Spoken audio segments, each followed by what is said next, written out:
Hello नमस्कार, मी सुवर्णा सोम kitchen मध्ये परत एकदा तुमचं अगदी मनापासून स्वागत. सगळ्या सबस्क्रायबरचे धन्यवाद, सगळ्या व्ह्यूअर्सचे धन्यवाद. मी आज तुम्हाला खूप छान अशी परवळची भाजी दाखवणार आहे. हे जे असे तोंडल्यापेक्षा थोडेसे मोठे येतात त्याला परवल म्हणतात.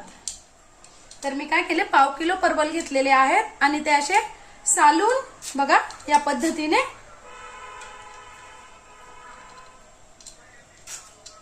तुम्ही अगदी एवढं पूर्ण साल, तुम्हाला जर साल आवडत असेल तर तुम्ही सुरीने फक्त वरचेवर थोडंसं साल काढून घेतलं तरी चालेल. मी पूर्ण साल काढून घेतलेला आहे आणि या पद्धतीने चिरून घेतलेला आहे. तर काय करायचं, हा जो आतला कवळा असेल तर तसंच ठेवायचं आहे, पण जर जाड भाग असेल, जाड बिया असतील तर त्या काढून टाकायच्या आहेत.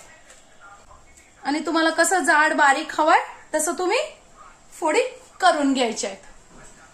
बारीकच फोडी करून घेतलेले आहे. मी तर पाव किलो घेतलेला आहे. हे 2 व्यक्तींसाठी याची छान भाजी तयार होते. तर त्यासाठी मी इथे घेतलेले आहेत 1 टोमॅटो, 2 हिरव्या मिरच्या आणि आलं. तुम्ही इथे लसूण खात असाल तर इथे लसूण टाकला तरी चालेल. आता हे छान आपल्याला मिक्सरमध्ये पेस्ट करून घ्यायची आहे. कढईत टाकून घ्यायचं आहे आपल्याला अर्धा चमचा मोहरी, अर्धा चमचा जिरं, पाव चमचा हिंग,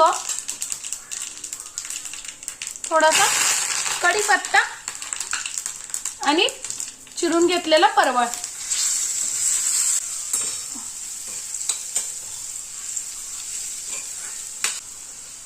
थोडीशी टाकून घ्यायची हळद. आता 1-2 मिनिटं परतणं झालं की आपल्याला टाकून घ्यायचं आहे पाणी. मी एकच वाटी पाणी टाकलेलं आहे. परवळ जितकं शिजेल शिजण्यापुरतंच पाणी टाकून घेतलेलं आहे.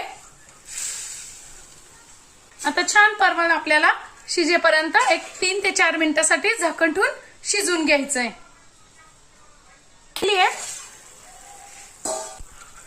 परवळ आपलं 60 ते 70% छान शिजलेलं आहे. जी टोमॅटो आणि मिरची आणि आल्याची पेस्ट करून ठेवलेली होती ना, बस ती टाकून घ्यायची आहे. 1 इंच मी टाकते गुळ.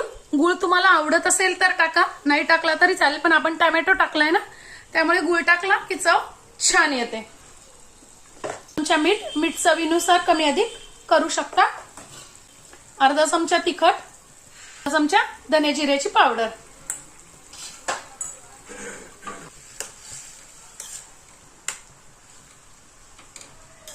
आणि परत छान 3 ते 4 मिनिटं आपल्याला, आपण कच्चाच टोमॅटो घातलाय म्हणून मग छान टोमॅटो आपल्याला शिजवून घ्यायचा आहे भाजीत. 3-4 मिनिटासाठी मी परत झाकण ठेवून शिजवून घेणार आहे. मिनिटं झालेली आहे बघा. मस्त अशी आपली भाजी तयार आहे. खूप छान होते ही भाजी परवलची. सगळे अगदी आवडीने खाता. आता टाकून घ्यायची आपल्याला थोडीशी कोथिंबीर आणि मी इथे टाकून घेतेय अर्धी वाटी शेव. तर तुम्हाला जर तिखट शेव आवडत असेल तर तुम्ही तिखट शेव टाका आणि जर कमी तिखट शेव आवडत असेल तर ती टाकायची.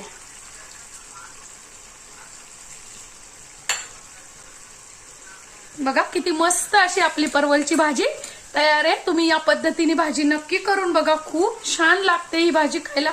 पौष्टिक तर आहेच, पण जर या पद्धतीने तुम्ही अगदी साध्या पद्धतीने डब्यासाठी पण तुम्ही भाजी पोळी बरोबर, भाकरी बरोबर ही भाजी खाऊ शकता.